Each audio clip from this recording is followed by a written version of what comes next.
should you only date to marry? We already answered that, right? Yeah. I hope my daughter doesn't date 30 guys before she meets the person she's going to marry. I hope she holds on and dates the person she's going to marry. I will say this to this question. Should you only date to marry? I know what I was going to say. Sorry. Let me Okay. This guy came to me the other day and he's like, do you think I'm ready to marry, date this person or whatever? He goes, because I'm still in between jobs. And I was like, wow, that's how you're thinking. Yeah. You're thinking, I want to be in a place to take this girl out. Right. And really, present myself as a candidate. You know what I mean? I don't want some girl who's a fixer who's going to come and treat me. I mean, I hate to say this. There's people out there, guys and girls, you're dating these fixers and you're trying to fix them up. Mm-hmm. And I'm like, dude, you're not the fixer. Jesus is the fixer. Right. You got a Messiah complex. You're trying to change somebody. That's not how this should go. That's not our job. And man, yeah. Dude, well, speaking to your question earlier about our kids, like what if our kids came to us? They've not asked to date, but I wanted to get this in their little heads very early on that I don't know if they'll remember me telling them when they were 5 years old what dating was for. Yeah. But I began to have those conversations because our hearts my daughter's like 6. She's already thinking about boys. Yeah. This boy likes me and this boy likes me. I'm like, oh my gosh. Yeah. We have to guard our hearts. We have to guard their hearts as their parents. But I told Logan the other day because he did kind of ask about, well, what's dating age in our house? And I was like, hey, are you ready to have a wife? I was like, are you ready to provide for and be responsible for like another human being before God? And he was like, no. And I was like, when you are, that's probably a good time to start dating. So let's revisit that conversation in a couple years. And that's why dating's not in the Bible. Right. Because dating is, how old's dating? 200 years? Yeah. Not very old. It's only a couple centuries old. I mean, around the world, the way marriage has worked for millennia is two families arrange a compatible relationship that is going to choose to be together for the rest of their life. Right. These families are involved because businesses are involved, grandkids are going to be involved, reputations of the community are going to be, there's a lot going in, especially in Eastern cultures. Some of our closest friends, George and Serena, their parents are from India, and they explained the whole thing about an arranged marriage to me one time. Mm-hmm. They've been married, 50-something years. One of the greatest marriages I know. And I'm like, hold on. Your parents set you guys up? They're like, yeah. I'm like, what was that like? And they went on to tell me, like, you know what? When we first got married, like, we didn't know, but, they could have backed out, but they trusted their parents. And they're married to this day, and they have a thriving, healthy marriage.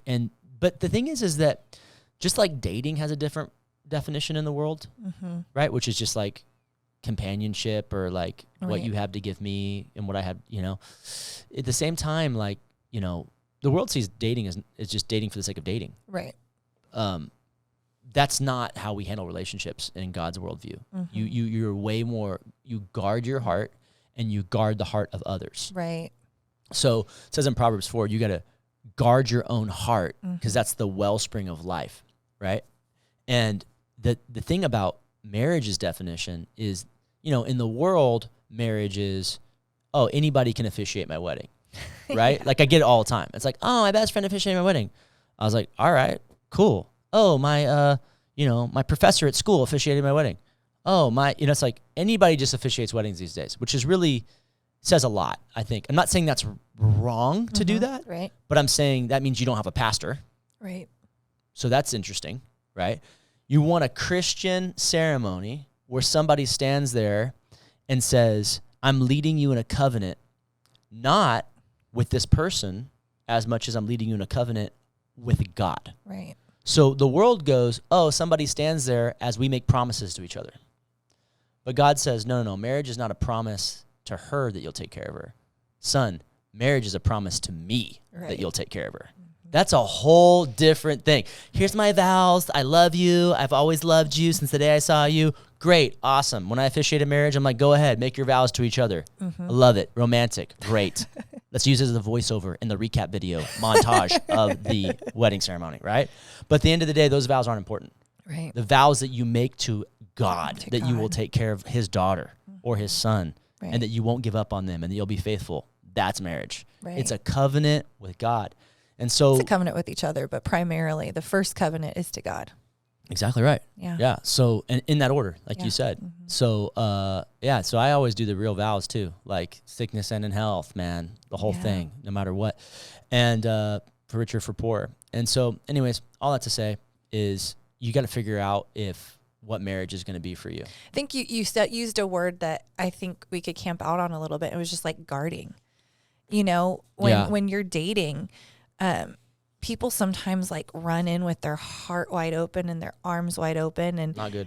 Yeah, I think like you got to learn to trust that person. You got to get to know that person, and then I needed that card to see where I was going with it. It was just saying, like, should you only date to marry? Oh, yeah, I don't know where I was going with that. No, you're saying you got to guard, right? Yeah, just guarding like your heart, guarding their heart. Yeah. You know, like, hey, I don't know. I remember going on, just getting my heart broken a bunch and not being in a good place or a healthy place. And then finally like making a decision, like I need to just spend some time alone because I'm not at a place where I could be a benefit to someone else. That's mature. And I went on, it was a long season of not dating. And then I finally was like, okay, I feel like I'm healthy. And I went out with a person and they were awesome. Great guy, loved Jesus.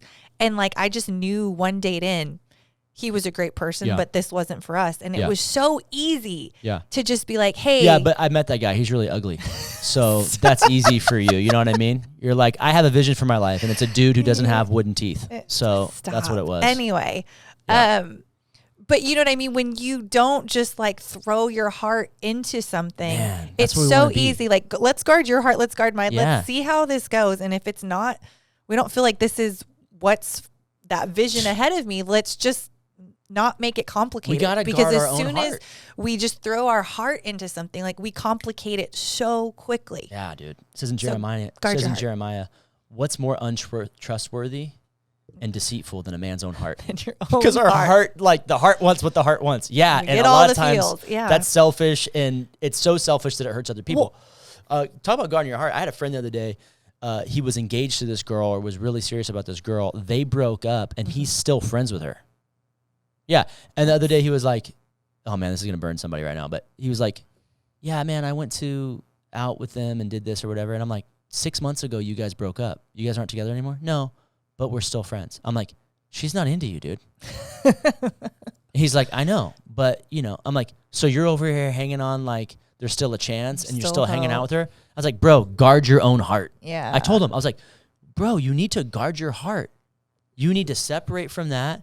Get healed up from this breakup and be good for the next thing, man. You can't be hanging on to this thing that's not going to happen, you know? And that was like a year ago, maybe. Yeah. And they're still not back together. And I'm like, man, your heart's too important. Man, whoever's listening to this, dude, your heart's so important. That's why God says to guard it. He loves you. He wants to protect you. If you will trust him to maybe wait, if you'll trust him to do it God's way, he'll bring somebody into your life if that's right, at the right time when you're ready. But, dude, you jump the gun. You don't protect your heart. Man, it's like a dad who's looking at his daughter or looking at his son. He's like, I'm trying to help, but you keep making these bad decisions. And I'm trying to tell you, like, trust me, wait. Yeah. I even think with our own story, like, we were friends for about 7 months before we started dating. Yeah. And I think, like, that was almost because we had this, like, instant, deep connection that was electric. And we didn't sleep together. No. So until after we were married. That helps. Right. And that helps. But even in our friendship, it was like our friendship was growing and deepening, and it could have gotten romantic at times. And we were just like, you know what this friendship brings to like the joy it is to our lives. We rather have that than like sabotage it. Right. Because so many times you go there and it sabotages everything. And we just kept like pushing our emotions away a little bit to guard the friendship that we were growing. And it made our friends kind of weirded out. It did. They're like, you know, what's going on? Are you guys going to do it? And it's like, I don't think you get it. I'm like, guarding her heart. I'm guarding my heart. I don't want to mess this up. Yeah. And I think we would have even said like our friendship was so strong that like we didn't need, we thought like it but going you just romantic. wanted to kiss me so bad. You wanted to kiss me so bad. All right, here we go. Last question. Last question.